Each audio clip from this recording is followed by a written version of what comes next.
Hello guys, welcome back to the channel. कैसे हो आप सभी? आई होप आप सभी अच्छे होंगे और आप अपनी पढ़ाई काफ़ी अच्छे से कर रहे होंगे। आज हम इस वीडियो से स्टार्ट करने वाले अपने वेब टेक का 2024-25 का पेपर सॉल्यूशन। इस वीडियो में हम सेक्शन ए को कंप्लीट देखेंगे। अपकमिंग वीडियोस में हम section B and section C को भी कवर करेंगे। As per the EK2 latest syllabus के अकॉर्डिंग हमारा पिछली बार वेब टेक का सिलेबस जो है चेंज हुआ था, तो सिर्फ और सिर्फ हमारे पास अपडेटेड सिलेबस का जो क्वेश्चन पेपर की बात करें वो हमारे पास एक है, जो कि हमारा 24-25 का है, तो उसको ही हम कंप्लीट देखेंगे। सबसे पहले आपको क्या करना है, वेब टेक के यूनिट 1 से यूनिट 5 तक सारी यूनिट को कवर कर लेना है। उसके बाद आप पेपर सॉल्यूशन पाएंगे तो आपको काफ़ी ईजी होगा अंडरस्टैंड करना सारे कॉन्सेप्ट को। अगर आपने अभी तक यूनिट 1 से यूनिट 5 तक की वीडियोस को कंप्लीट नहीं किया है तो चैनल पे ऑलरेडी वो अपलोडेड है, आपको डिस्क्रिप्शन में लिंक मिलेगा, पहले वो वहाँ जाइए, पहले यूनिट 1 से यूनिट 5 तक की सारी वीडियोस को कंप्लीट कीजिए, देन आप पेपर सॉल्यूशन पे आइए, तो आपको ज़्यादा अंडरस्टैंडिंग होगी। तो बिना देरी के करते हैं वीडियो को स्टार्ट। सेक्शन ए में ये हमारे 7 क्वेश्चन थे जो आपके 2024-25 के क्वेश्चन पेपर में आए थे। तो सबसे पहला जो क्वेश्चन था वो था क्या, वो देख लेते हैं। सबसे पहले जो आपसे क्वेश्चन पूछा गया था वो पूछा गया था कि डिफाइन वेब डेवलपमेंट स्ट्रैटेजीज। आपको बताना था कि वेब डेवलपमेंट स्ट्रैटेजीज हमारी क्या होती हैं और कौन कौन सी होती हैं। अगर बात करें कि वेब डेवलपमेंट स्ट्रैटेजीज, तो इस वर्ड का मीनिंग क्या है? इसका मतलब ये है कि ऐसे कौन कौन से मेथड्स एंड ऐसे कौन कौन से प्लान्स को हम यूज़ करते हैं जब हम किसी भी वेबसाइट को बिल्ड करते हैं या वेब एप्लीकेशन को बनाते हैं, वही तो होंगे हमारी वेब डेवलपमेंट स्ट्रैटेजीज। क्योंकि वेब डेवलपमेंट के अंदर हम क्या करते हैं, वेबसाइट को ही तो बिल्ड करते हैं। तो वेब डेवलपमेंट स्ट्रैटेजीज वो प्लान और वो मेथड हैं जो हम यूज़ करते हैं at the time of building the web applications या वेबसाइट। आई होप आपको क्लियर होगा। अब वो कौन कौन से ऐसी स्ट्रैटेजीज होती हैं जो हम यूज़ करते हैं वो अब हम देख लेते हैं। तो इसके अंदर क्या लिखा हुआ है, web development strategies are the plan and method use to design build and maintain website और web application. Web development strategies क्या हैं? वो प्लान और वो मेथड हैं जो हम यूज़ करते हैं क्या, किसको डिज़ाइन करने के लिए, वेबसाइट को डिज़ाइन करने के लिए और उसको बिल्ड करने के लिए। अब वो कौन कौन से कुछ की स्ट्रैटेजीज़ को हम देखेंगे। तो सबसे पहले की स्ट्रैटेजीज है front end strategy. Front end strategy क्या होती है? जो हमारे UI पे टोटली बेस्ड होती है, यानी यूज़र इंटरफेस, आपकी जो वेबसाइट है वो दिखेगी कैसे, that is called front end part, जिसके अंदर हम HTML CSS जावास्क्रिप्ट का यूज़ करते हैं। इसका जो मेन फोकस होता है वो किस पे होता है, UI पे होता है, कि जो हमारा यूज़र का इंटरफेस है वो किस तरीके से दिखेगा, वो आता है हमारा फ्रंट एंड के अंदर। नेक्स्ट आता है आपका बैकएंड। बैकएंड में आता है आपका सर्वर, कि आपका जो सर्वर है, डेटाबेस मैनेजमेंट है, वो किस तरीके से काम करता है, वो आता है आपका बैकएंड के अंदर, जिसके अंदर हम काफ़ी टेक्नोलॉजीज़ का यूज़ करते हैं। जैसे Node.js हो गया, तो उसके अंदर बैकएंड स्ट्रैटेजीज़ है, वो उसकी हेल्प से हम क्या करते हैं, सर्वर प्रोग्रामिंग को, डेटाबेस मैनेजमेंट को, ये सब चीज़ें हम कर पाते हैं। क्लियर है? डेटा कहाँ स्टोर होगा, किस तरीके से स्टोर होगा, वो सारा पार्ट होता है हमारा बैकएंड का। क्लियर है? नेक्स्ट है रेस्पॉन्सिव डिज़ाइन। रेस्पॉन्सिवनेस आप देखते होंगे जब भी आपने वेबसाइट को बिल्ड किया होगा तो उसको बोलते हैं कि रेस्पॉन्सिवनेस कैसी है, इसकी अच्छी है या बेकार है। तो रिस्पॉन्सिवनेस क्या होती है कि आपकी जो वेबसाइट है वो डिफरेंट डिवाइसेस पे कैसे दिख रही है, that is called responsiveness. Like mobile में वो ठीक से दिख रही है क्या, ऐसा तो नहीं है कि कोई पार्ट बाहर जा रहा है, तो इसका मतलब रिस्पॉन्सिवनेस उसकी अच्छी नहीं है। टैबलेट हो गया आपका, डेस्कटॉप हो गया, सबकी रिस्पॉन्सिवनेस के अकॉर्डिंग कि आपकी जो वेबसाइट है वो हर डिवाइस के लिए सूटेबल है या नहीं है, that is called responsive design. Clear है? फोर्थ आता है आपका सिक्योरिटी स्ट्रैटेजी। सिक्योरिटी स्ट्रैटेजी जो हम प्रोटोकॉल्स यूज़ करते हैं अपने डेटा को सिक्योरिटी प्रोवाइड कराने के लिए, क्योंकि हमारा डेटा अगर फ्रंट एंड बैक एंड ये सब चीज़ें आ रही हैं तो डेटा तो ट्रांसफ़र होगा ही होगा, तो जो वो डेटा ट्रांसफ़र हो रहा है वो सिक्योर रहे, उसके लिए हम कुछ सिक्योरिटी स्ट्रैटेजी का यूज़ करते हैं, जो कि हमारे HTTP प्रोटोकॉल्स हो गया, ऑथेंटिकेशन हो गया, इंक्रिप्शन हो गया, डिक्रिप्शन हो गया, और काफ़ी सारी एल्गोरिथम है जिनकी हेल्प से हम अपने डेटा को क्या प्रोवाइड कराते हैं, सिक्योरिटी प्रोवाइड कराते हैं। तो आई होप आपको समझ आ गया होगा कि ये क्वेश्चन में आपको क्या क्या लिखना था। तो फर्स्ट क्वेश्चन आपका कंप्लीट होता है। ठीक है, बढ़ते अपने नेक्स्ट क्वेश्चन की तरफ, जो कि है आपका what is client server computing. Next question था क्लाइंट सर्वर कंप्यूटिंग। आपको उसको एक्सप्लेन करना था कि क्लाइंट सर्वर कंप्यूटिंग हमारा होता क्या है। क्लाइंट सर्वर कंप्यूटिंग की बात करें तो इसमें 2 वर्ड आए हैं आपके, एक आया आपका क्लाइंट और एक आया आपका सर्वर। तो सबसे पहले आपको पता होना चाहिए कि आपका क्लाइंट क्या होता है और आपका सर्वर क्या होता है। टेकिंग एन एग्जाम्पल, लाइक आप रेस्टोरेंट में जाते हो तो सबसे पहले आप जाते हो तो वहाँ आपको मेन्यू मिलता है। ठीक है, आप मेन्यू देखते हो कि भाई यहाँ ये चीज़ है। अगर आपको कोई चीज़ पसंद आती है कि हाँ मुझे ये चीज़ खानी है, तो आप क्या करते हो, वेटर को बुलाते हो, वेटर को बोलते हो कि मुझे ये चीज़ चाहिए।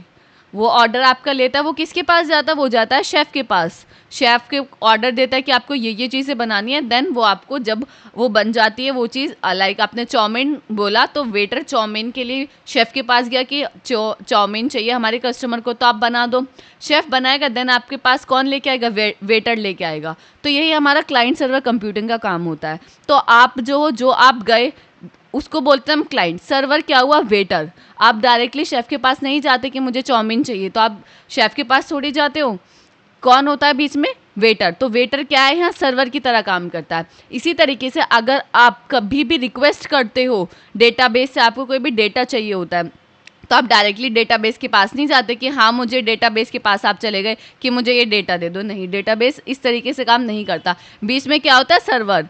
सर्वर क्या करता है, आपकी जो रिक्वेस्ट है उसको एक्सेप्ट करता है और समझता है कि भाई ये जो मेरा यूज़र है इसको चाहिए क्या। देन आपकी रिक्वेस्ट को समझकर आपको डेटाबेस से डेटा लेके आपको रिस्पॉन्ड प्रोवाइड कराता है। आई होप आपको क्लियर होगा कि क्लाइंट सर्वर कंप्यूटिंग हमारा होता क्या है। ये इसी तरीके से पूरा वर्क करता है। आप डायग्राम में भी देख पा रहे होंगे, तो ये मल्टीपल क्लाइंट्स हैं, ठीक है। Through the internet he connected है। अगर इन्हें कोई भी चीज़ चाहिए होती है तो किससे रिक्वेस्ट करते हैं, ये सर्वर से रिक्वेस्ट करते हैं। सर्वर इनकी रिक्वेस्ट को समझता है, जो डेटा चाहिए होता है उनको रिस्पॉन्ड में दे देता है।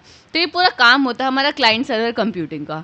आप ब्राउज़र पे जाते हो, तो ब्राउज़र पे आप जब क्लिक करते हो, अगर लाइक आपने कुछ भी लिखा कि what is NLP, what is NLP, आपको कोई भी डेटा चाहिए, आपने जो लिखा that is called client. Server क्या हुआ, जो उसको समझ रहा है कि भाई आपको क्या चाहिए, आपको एनएलपी से रिलेटेड कंटेंट चाहिए तो डेटाबेस से आपको ला के देगा। तो जो गूगल का सर्वर है प्रॉपर, वो आपकी बातों को समझ रहा है। जो आप रिक्वेस्ट भेज रहे हो कि मुझे एनएलपी से रिलेटेड कंटेंट चाहिए, तो वो कौन समझ रहा है, गूगल का सर्वर समझ रहा है, जो बीच में बैठा हुआ है as an interface between client है ना डेटाबेस। वो आपको समझता है, गूगल का सर्वर ने समझा कि एनएलपी से रिलेटेड कंटेंट चाहिए, ठीक है। वो जाता है डेटाबेस के पास, डेटाबेस से जो भी डेटा होता है एनएलपी से रिलेटेड वो आपको रिस्पॉन्ड में दे देता है। ये पूरा काम होता है क्लाइंट सर्वर कंप्यूटिंग का। और यही आपका जो काम, जैसे आप सर्च करते हो, मैंने आपको बताया, तो प्रॉपर ये काम पूरा चलता है। बट ये इतना फास्ट होता है कि आपको पता ही नहीं चलता कि सर्वर भी है, डेटाबेस है, डेटा भी आ रहा है, ये सब काम हो रहे हैं। आई होप आपको समझ आ गया होगा कि क्लाइंट सर्वर कंप्यूटिंग हमारा होता क्या है। अब देख लेते हैं कि इसके अंदर क्या लिखा हुआ है। Client server computing is a computing model where two system work together. यहाँ दो सिस्टम वर्क करते हैं, एक तो हो गया हमारा क्लाइंट, एक दूसरा हो गया हमारा सर्वर। क्लाइंट क्या है, वो यूज़र जो डिवाइस के लिए रिक्वेस्ट करता है। ब्राउज़र पे मैंने रिक्वेस्ट करी तो मैं क्या हुई, क्लाइंट। मुझे ब्राउज़र से एनएलपी के से रिलेटेड कंटेंट चाहिए तो I am a client. Server क्या हुआ, वो पावरफुल कंप्यूटर जो मेरी रिक्वेस्ट को समझ रहा है, उसने मेरी रिक्वेस्ट ली और मेरी रिक्वेस्ट को समझा एंड देन मुझे रिस्पॉन्ड भी किया, that is called server. I hope आपको समझ आ गया होगा। एग्जाम्पल वही जो मैंने आपको गूगल का बताया, वहीं इसके अंदर एग्जाम्पल लिखा हुआ है। तो क्लाइंट सर्वर कंप्यूटिंग के अंदर आपको ये डायग्राम बना के आना है, ताकि उसको जो एग्जामिनर चेक करे उसको लगे कि हाँ क्लाइंट सर्वर कंप्यूटिंग इसको क्लियर है।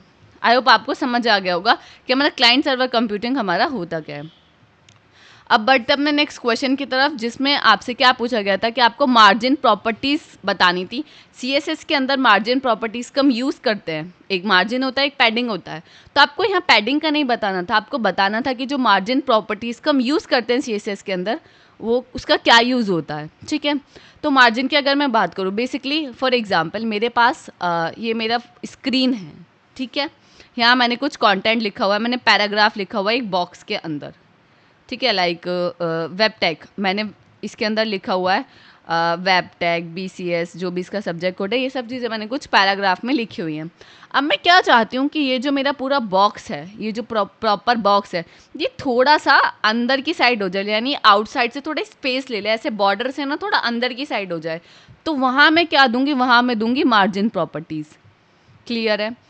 अगर मैं चाहती हूँ कि आउटसाइड स्पेस क्रिएट हो तो मैं क्या दूंगी, मार्जिन। यही मैं आपको पैडिंग का बताती हूँ। पैडिंग के लिए हम इनसाइड द स्पेस, अगर आप चाहते हो जो वेब टैग है ये थोड़ा यहाँ से स्पेस ले ले, तो यहाँ आप यूज़ करोगे पैडिंग का।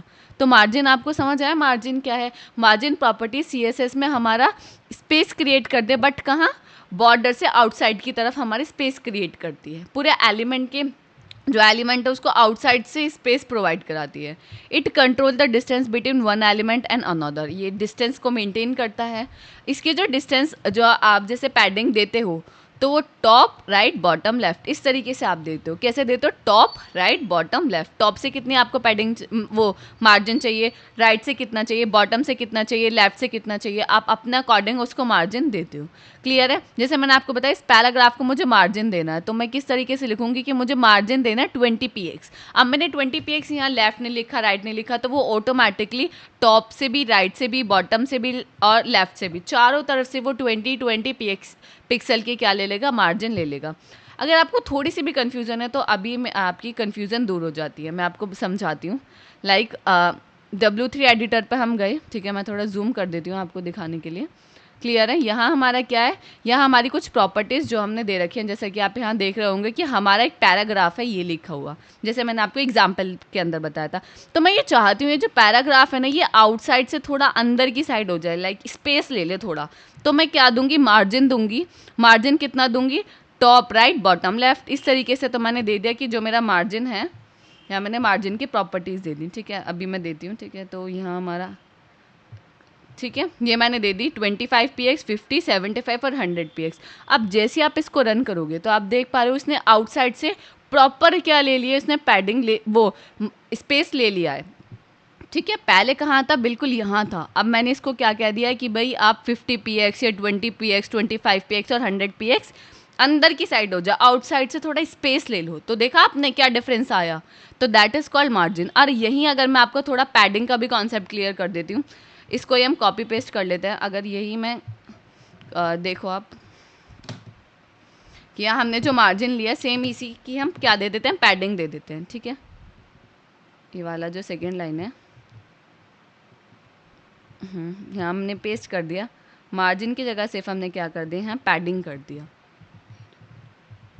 ठीक है। अब जैसे आप रन करोगे तो क्या हो जाएगा? ये अंदर के जो एलिमेंट्स है वो भी क्या ले लेंगे? स्पेसिंग ले लेंगे। आपने देखा कि जब हमने मार्जिन दिया तो इसने क्या लिया? पूरे बॉक्स ने आउटसाइड से लिया। बट अगर हम चाहते हैं कि जो हमारा इनर एलिमेंट के अंदर लिखा हुआ उसको भी अंदर स्पेसिंग हो, तो हमने यहाँ क्या यूज़ किया? पैडिंग का यूज़ किया। अब जैसे आप पैडिंग को रिमूव कर दोगे तो जो आपका डिव एलिमेंट, टॉप, ये जो सब लिखा हुआ है ये अपनी रियल पोजिशन पे आएगा जैसे कि पहले था। देखो आप, अगर हम इसको यहाँ से दोबारा से कर देते हैं, इसको पैडिंग को यहाँ से रिमूव कर देते हैं, तो क्या होगा? जैसे आप दोबारा से रन करोगे तो आपका जो एलिमेंट है अंदर के, जो ये डिव पैराग्राफ लिखा हुआ वो अपनी एक्चुअल पोजीशन पे आएगा। पैराग्राफ को हमें स्पेस देना है, पैडिंग। पूरे बॉक्स को देना है आउटसाइड से, वो मार्जिन। आई होप आपको समझ आ गया होगी कि पैडिंग और मार्जिन का जो कॉन्सेप्ट है वो हमारा होता क्या है। क्लियर है? तो ये हमारा पूरा कॉन्सेप्ट होता है पैडिंग एंड मार्जिन का। तो आपसे यही पूछा था कि आपको यही एक्सप्लेन करना था, तो आप इस एग्जाम्पल के साथ इसको प्रॉपर समझा के आ सकते हैं कि मार्जिन की प्रॉपर्टी CSS में किस लिए हम यूज़ करते हैं, ठीक है। अब बढ़ते अपने नेक्स्ट क्वेश्चन की तरफ, जो कि है हमारा what is the difference between ID and a class. CSS के अंदर हम ID और क्लास का सबसे ज़्यादा यूज़ करते हैं, तो आपको बताना था कि ID और क्लास के बीच में क्या क्या डिफरेंसेस हैं। सबसे पहला, आईडी और क्लास हमारा होता क्या है? HTML में हम एलिमेंट्स नहीं बनाते। पैराग्राफ हो गया, हेडिंग हो गया, इमेज हो गया, बहुत सारी चीज़ें हम उसके अंदर यूज़ करते हैं। तो मैं चाहती हूँ कि जो मेरा पैराग्राफ है वो उसका कलर जो है मेरा रेड हो जाए या पिंक हो जाए या ब्लू हो जाए, ठीक है। तो मुझे सबसे पहले अगर उसका मुझे कलर ब्लू करना है तो मुझे उसे सेलेक्ट करना पड़ेगा कि मैं कौन से पैराग्राफ की बात कर रही हूँ। तो उस पैराग्राफ के लिए मुझे सिलेक्शन के लिए मैं किसका यूज़ करती हूँ? आईडी और क्लास का यूज़ करती हूँ। अगर हम एक सिंगल एलिमेंट को सेलेक्ट करना चाहते हैं तो वहाँ हम यूज़ करते हैं आईडी का, और अगर हम चाहते हैं मल्टीपल इंस्टेंसेस को या मल्टीपल ऑब्जेक्ट को एक साथ सेलेक्ट करना तो वहाँ हम यूज़ करते हैं क्लास का। क्लियर है? तो वही हमारा आईडी और क्लास होती है। आईडी की अगर मैं बात करूँ तो इसको रिप्रेजेंट करते हैं हैश से, कि अगर मुझे जो HTML का P टैग है, लाइक P1 टैग है, उसका मैंने नाम दे दिया, तो उसको मुझे क्या करना है? उसका कलर मुझे करना है ब्लू, तो हो जाएगा उसका कलर ब्लू। स्पेसिफाइड कर दिया। सिलेक्शन के लिए हम यूज़ करते हैं आईडी और क्लास का। क्लियर है? मैंने आपको बताया सिंगल एलिमेंट को सेलेक्ट करने के लिए आईडी का यूज़ करते हैं और मल्टीपल एलिमेंट्स को सेलेक्ट करने के लिए हम क्लास का यूज़ करते हैं। और इसका जो प्रॉपर सिंटेक्स होता है, हैश देन आईडी नेम, कि आप किस एलिमेंट को सेलेक्ट कर रहे हो। इसी तरीके से क्लास को हम रिप्रेजेंट करते हैं डॉट से, देन क्लास नेम, कि किस एलिमेंट को आप सेलेक्ट कर रहे हो। आई होप आपको समझ आ गया होगा कि आईडी एंड क्लासेस क्या होती है और इनके बीच में क्या डिफरेंस होते हैं। तो 2 नंबर के अंदर आप इतना लिखोगे तो वो सफिशिएंट है। आई होप आपको क्लियर होगा। अब बढ़ते हैं अपने नेक्स्ट टॉपिक की तरफ, जो कि है हमारा AJAX. What is AJAX and why it is used, हम एजेक्स को, क्या है एजेक्स और हम एजेक्स को क्यों यूज़ करते हैं। तो एजेक्स की सबसे पहले आपको फुल फॉर्म पता होनी चाहिए। Ajax asynchronous Java script and XML, ये क्या है, इसकी फुल फॉर्म है। एजेक्स है क्या, एजेक्स एक ऐसी टेक्निक है जिसकी हेल्प से हम अपने वेब पेज के अंदर कुछ भी चेंज कर सकते हैं, कुछ भी चेंज करें, but without reloading the whole page. बार बार हमें रीलोड करने की ज़रूरत नहीं है। अगर फॉर एग्जांपल पहले हम क्या करते थे, अपने वेब पेज के अंदर अगर मैंने कोई भी छोटा सा भी अपडेट किया है तो मुझे बार बार यहाँ रीलोडिंग पे जाकर अपना वेब पेज को रिलोड करना पड़ता था ताकि जो मैंने अपडेट किया है वो मुझे विजिबल हो। बट एजेक्स ने क्या किया, वो रिलोडिंग को ख़त्म कर दिया कि आप रिलोड मत करो, कोई दिक्कत नहीं, आप एजेक्स का यूज़ करो, आप बिना रिलोडिंग के आपका जो कंटेंट है वो क्या हो जाएगा, अपडेट हो जाएगा। That is called Ajax. Clear है। अब हम इसका क्यों यूज़ करते हैं, improve speed and performance. Obvious है कि स्पीड और परफॉर्मेंस ये हमारी क्या कर रहा है, इंप्रूव कर रहा है, क्योंकि हमें बार बार यहाँ रिलोड करने की ज़रूरत नहीं पड़ रही है। स्मूथर यूज़र एक्सपीरियंस को ये हमारी इंप्रूव करता है। Allow background data exchange with the server. For example मुझे जो सर्वर के साथ मुझे कुछ डेटा लेना है या कुछ देना है, गेट करना है या मुझे फेच करना है। क्लियर है। तो ऐसा नहीं है कि बार बार मुझे दूसरे जो मेरे वेब पेजेस हैं उनके साथ मुझे इंटरफेस करना पड़ेगा, यानी उनको मुझे बार बार परेशान करना पड़ेगा या मैं उनको बीच में ऐसे प्रॉब्लम क्रिएट करूँगा। एजेक्स का यूज़ करेंगे तो हम सर्वर से हम जो डेटा है उसको ले भी सकते हैं, दे भी सकते हैं, without interface any other web pages और without reloading the whole page. Clear है। आई होप आपको समझ आ गया होगा कि एजेक्स क्या है और हम इसका क्यों यूज़ करते हैं। अगर आपको यहाँ थोड़ी कन्फ्यूज़न हो रही है एजेक्स क्या है, या अभी हम आगे कॉन्सेप्ट पढ़ेंगे, तो इसका मतलब क्या है कि आपने यूनिट 1 से यूनिट 5 तक की वीडियोस अभी नहीं देखी है, तो वो देखना बहुत ज़्यादा इंपॉर्टेंट है, क्योंकि अगर आप वो नहीं देखोगे तो आपको ये सब चीज़ें थोड़ा थोड़ा कॉन्सेप्ट आपको समझ आएगा और थोड़ा कहीं ना कहीं आपको कॉन्सेप्ट समझ नहीं आएगा। ठीक है। आई होप आपको समझ आ गया, क्योंकि यहाँ में 2 नंबर में बताना है, बट वहाँ जो मैंने आपको समझाया वहाँ मैंने प्रॉपर आपको 7 नंबर के लिए प्रॉपर आपको एक्सप्लेन किया कि आपको क्या क्या चीज़ें बतानी है। आई होप आपको समझ आ गया होगा। बढ़ते अपने नेक्स्ट क्वेश्चन की तरफ, जो कि है आपका what is Java bean. Java bean क्या होता है, ठीक है, आपको बताना था जावा बीन क्या होता है। जावा बीन क्या है, एक रियूजेबल सॉफ्टवेयर कंपोनेंट है जावा के अंदर। अब भाई रियूजेबल सॉफ्टवेयर कंपोनेंट का मतलब क्या है, taking an example, payment gateway एक ऐसा फीचर है जिसको हम बहुत मल्टीपल जगह यूज़ कर सकते हैं। उसको हम बैंकिंग के लिए भी यूज़ कर सकते हैं, अपनी वेबसाइट के लिए अंदर भी यूज़ कर सकते हैं, अपना एजुकेशनल कंटेंट के अंदर भी यूज़ कर सकते हैं। हम बहुत सारी जगह पेमेंट गेटवे का यूज़ करते हैं। तो क्या हमेशा पेमेंट गेटवे का जो कोड है हमें स्क्रैच से लिखना पड़ता है? नहीं। क्या होता है, जावा बीन की हेल्प से हम क्या करते हैं, जो भी हमारे ऐसा कोड होता है जो हमें लगता है कि फ्यूचर में, आने वाले फ्यूचर में हमें इसकी ज़रूरत पड़ेगी, तो हम जावा बीन के अंदर उसको क्या कर देते हैं, स्टोर कर देते हैं। जब हमें ज़रूरत पड़ती है जावा बीन की हेल्प से उसको हम रीयूज़ कर पाते हैं अपने मल्टीपल एप्लीकेशन के अंदर या मल्टीपल जगह में। क्लियर है आपको कि जावा बीन्स हमारा क्या होता है। पेमेंट गेटवे के एग्जाम्पल्स अगर आप याद रखेंगे तो आपको ज़्यादा अंडरस्टैंडिंग रहेगी। यहाँ अब भाई जावा बीन तो रियूजेबल सॉफ्टवेयर कंपोनेंट जावा के अंदर। क्लियर, आई होप आपको समझ आ गया होगा कि जो रियूजेबल सॉफ्टवेयर कंपोनेंट लिखा हुआ है इसका मीनिंग क्या है। अब इसके अंदर कुछ रूल्स होते हैं, तो must be a public class, जो भी जावा बीन के अंदर क्लास यूज़ करें वो पब्लिक होनी चाहिए। Default must have default no argument constructor, जब भी आप कंस्ट्रक्टर बनाएंगे तो उसके अंदर कोई भी आर्ग्यूमेंट नहीं पास करेंगे। Must provide getter and setter method, private variable को, अगर आपको किसी भी वेरिएबल को एक्सेस करना है तो आप गेटर और सेटर मेथड का यूज़ करते हैं जावा बीन के अंदर। अब ये गेटर और सेटर मेथड क्या होता है वो मैंने काफ़ी अच्छे से एक्सप्लेन किया है with the help of code कि ये होता क्या है, तो आप पहले उन वीडियोस को कंप्लीट करें। मस्ट बी सीरियलाइजेबल, सीरियलाइजेबल का मतलब क्या है कि जो भी हमारा ऑब्जेक्ट का डेटा है हम उसको स्टोर करते हैं, that is called serialisable. Like अगर आप बैंक में जाते हो, बैंक का अगर आप कोई भी फॉर्म को फिल कर रहे हो तो फिर क्या करता है, बैंक आपका फॉर्म लेता है एंड देन उसको अपने सिस्टम के अंदर स्टोर करता है, that is called serialisable. I hope आपको समझ आ गया होगा कि जावा बीन्स क्या है और उसके जो रूल्स हैं वो क्या क्या है। तो जावा बीन्स ये रूल्स को फॉलो करता है। ठीक है।